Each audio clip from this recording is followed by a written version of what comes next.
Hello guys, welcome to my skin care blog. আমার মুখে অনেকদিন ধরে কোনো গ্লো পাচ্ছি না, তাই নতুন কিছু প্রোডাক্ট ইউজ করছি যখন ভাবলাম তোমাদের সাথে শেয়ার করি। এটা হলো হিমালয়ার মুলতানি মিট্টি স্ক্রাব। তো এটা পুরো ফেসের মধ্যে লাগিয়ে 5 মিনিট ধরে জেন্টলি তোমার ফেসের মধ্যে ম্যাসাজ করো। সাথে সাথে তোমার কান আর নেকের পোর্শনটাতেও একটু ম্যাসাজ করো, কারণ কান আর আমাদের গলার পোর্শনটা একটু ম্যাচ থাকতে হয় না স্কিনের সাথে।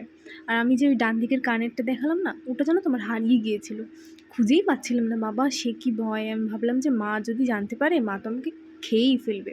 যাই হোক, দেখো মুখটা আমার অনেকটা গ্লো করছে। তো এবার আমি ইউজ করব হিমালয়ের একটা ফেস মাস্ক। এটা তোমরা 10 থেকে 15 মিনিট তোমাদের মুখে লাগিয়ে রেখে আর তোলার সময় সিম্পলি জল দিয়ে ভালো করে ম্যাসাজ করে একটু তুলে নিও। আর এটা ইউজ করে আমার তো মনে হয় আমি খুব ভালো রেজাল্ট পেয়েছি। তো তোমরা যদি ইউজ করতে চাও, তো তোমরা প্রথমে ছোট আমার মতো প্যাক ইউজ করতে পারো, দেন তোমরা বড় কিছু কিনে নেবে। ওকে, বাই।